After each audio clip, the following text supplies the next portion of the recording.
ಎಲ್ಲರಿಗೂ ನಮಸ್ಕಾರ.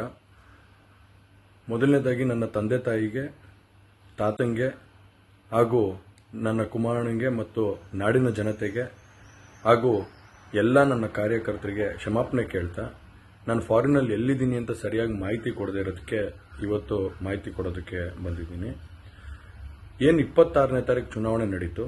26ನೇ ತಾರೀಕು ಚುನಾವಣೆ ನಡೆದಂಥ ಸಂದರ್ಭದಲ್ಲಿ ಅವತ್ತು ನನ್ನ ಮೇಲೆ ಯಾವುದೇ ರೀತಿ ಒಂದು ಪ್ರಕರಣ ಆಗಲಿ, ಯಾವುದೇ ಒಂದು ಕೇಸ್ ಆಗಲಿ ಏನೂ ಇರಲಿಲ್ಲ. SITನೂ ಕೂಡ ರಚನೆ ಆಗಿರಲಿಲ್ಲ. ಈ 26ನೇ ತಾರೀಕು ನಾನು ಫಾರಿನ್ಗೆ ಹೋಗೋದು ಕೂಡ ಇದು ಮುಂಚೆನೇ ಪ್ರೀ ಪ್ಲಾನ್ ಆಗಿತ್ತು.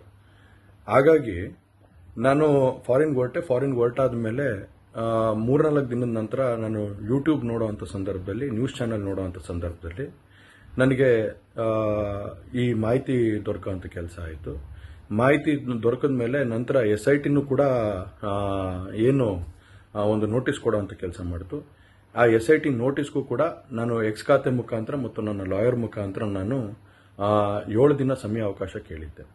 7 ದಿನ ಸಮಯ ಅವಕಾಶ ಕೇಳಿದ ಮೇಲೆ ಕೂಡ ಅದು ಮಾರನೇ ದಿನನೇ ಏನು ಕಾಂಗ್ರೆಸ್ಸಿನ ಹಿರಿಯ ನಾಯಕರಾದಂಥ ರಾಹುಲ್ ಗಾಂಧಿ ಅವರು ಮತ್ತು ಹಾಗೂ ಎಲ್ಲ ಹಿರಿಯ ನಾಯಕರುಗಳು ಏನು ಓಪನ್ ವೇದಿಕೆಗಳಲ್ಲಿ ಈ ಒಂದು ವಿಚಾರಗಳನ್ನ ಪ್ರಚಾರ ಮಾಡೋದಕ್ಕೆ ಪ್ರಾರಂಭ ಮಾಡಿದ್ರು, ಚರ್ಚೆ ಮಾಡೋದಕ್ಕೆ ಪ್ರಾರಂಭ ಮಾಡಿದ್ರು, ಒಂದು ರಾಜಕೀಯದ ಪಿತೂರಿ ಮಾಡೋವಂಥ ಕೆಲಸನ ಮಾಡಿದ್ರು. ಇದೆಲ್ಲ ನೋಡಿದಂಥ ಸಂದರ್ಭದಲ್ಲಿ ನಾನು ಡಿಪ್ರೆಷನ್ಗೆ ಹೋಗುವಂಥ ಕೆಲಸ ಆಯಿತು, ಐಸೋಲೇಷನ್ಗೆ ಹೋಗುವಂಥ ಕೆಲಸ ಮಾಡಿಕೊಂಡೆ. ಹಾಗಾಗಿ ನಾನು ಮೊದಲನೇದಾಗಿ ನಿಮ್ಮೆಲ್ಲರನ್ನೂ ಕ್ಷಮಾಪಣೆ ಕೇಳಿದೆ, ದಯವಿಟ್ಟು ಕ್ಷಮಿಸಿ ಅಂತ ಕೇಳಿದೆ ನಾನು. ಅದಾದ ನಂತರ ಹಾಸನಲ್ಲೂ ಕೂಡ ಕೆಲವು ಶಕ್ತಿಗಳು ಎಲ್ಲ ಒಟ್ಟಿಗೆ ಸೇರಿಕೊಂಡು ಇವತ್ತು ನನ್ನ ಮೇಲೆ ರಾಜಕೀಯದ ಒಂದು ಪಿತೂರಿ ಮಾಡುವಂಥ ಕೆಲಸ ಮಾಡೋವಂಥದ್ದು ಇರ್ಬೋದು. ರಾಜಕೀಯವಾಗಿ ನಾನು ಏನು ಬೆಳೀತಾ ಇದ್ದೀನಿ, ನನ್ನ ಕುಗ್ಗಿಸ್ಬೇಕು ಅನ್ನೋ ಒಂದು ರೀತಿಯಲ್ಲಿ ಇವತ್ತು ಏನೇನೋ ಒಂದು ಪ್ರಕರಣಗಳಲ್ಲಿ ಅವರು ಎಲ್ಲರೂ ಕೂಡ ಒಂದು ಭಾಗಿಯಾಗುವಂಥ ಕೆಲಸಗಳನ್ನ ಮಾಡಿಕೊಂಡ್ರು. ಹಾಗಾಗಿ ಇವನ್ನೆಲ್ಲ ನೋಡಿದಂಥ ಸಂದರ್ಭದಲ್ಲಿ ಇದ್ದಿದ್ದು ಇನ್ನೂ ಒಂದು ಆಘಾತ ಆಗೋಂಥ ಕೆಲಸ ಆಗಿ ನಾನೇ ಒಂಚೂರು ದೂರ ಇದ್ದೆ. ಹಾಗಾಗಿ ಯಾರು ಕೂಡ ಇದ್ರ ಬಗ್ಗೆ ತಪ್ಪು ತಿಳಿಯೋದು ಬೇಡ.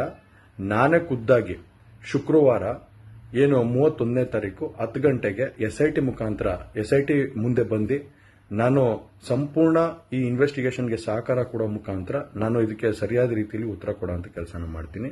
ಹಾಗೆ ನ್ಯಾಯಾಲಯದ ಮೇಲೆ ನನಗೆ ನಂಬಿಕೆ ಇದೆ. ಖಂಡಿತವಾಗ್ಲೂ ಕೂಡ ನಾನು ಈ ಒಂದು ಏನು ಸುಳ್ಳಿನ ಪ್ರಕರಣಗಳಿದಾವೆ, ಈ ಸುಳ್ಳು ಪ್ರಕರಣದಿಂದ ಆಚೆ ಬರುವಂಥ ಕೆಲಸನ ನ್ಯಾಯಾಲಯದ ಮುಖಾಂತರನೇ ಮಾಡ್ಕೋತೀನಿ ಅನ್ನೋ ಒಂದು ನಂಬಿಕೆ ನನ್ನಲ್ಲಿ ಏನಿದೆ. ಹಾಗೂ ದೇವರ ಆಶೀರ್ವಾದ ಮತ್ತು ಜನರ ಆಶೀರ್ವಾದ, ನನ್ನ ಕುಟುಂಬದ ಆಶೀರ್ವಾದ ನನ್ನ ಮೇಲೆ ಇರಲಿ. ಖಂಡಿತವಾಗ್ಲೂ ನಾನು ಈ 31ನೇ ತಾರೀಕು ಶುಕ್ರವಾರ ನಾನು SIT ಮುಂದೆ ಬರ್ತೀನಿ. ಬಂದ ನಂತರ ನಾನು ಇದಕ್ಕೆಲ್ಲದಕ್ಕೂ ಕೂಡ ಇದಕ್ಕೆ ತಲೆ ಎಳೆಯುವಂಥ ಕೆಲಸನ ಮಾಡ್ತೀನಿ. ನನ್ನ ಮೇಲೆ ನಂಬಿಕೆ ಇರಲಿ ಅಂತ ಹೇಳಿ ನಿಮ್ನೆಲ್ಲರನ್ನೂ ಕೋರ್ತಾ ನಾನು ಧನ್ಯವಾದ ಹೇಳಕ್ಕೆ ಇಷ್ಟಪಡ್ತೀನಿ. ಧನ್ಯವಾದ.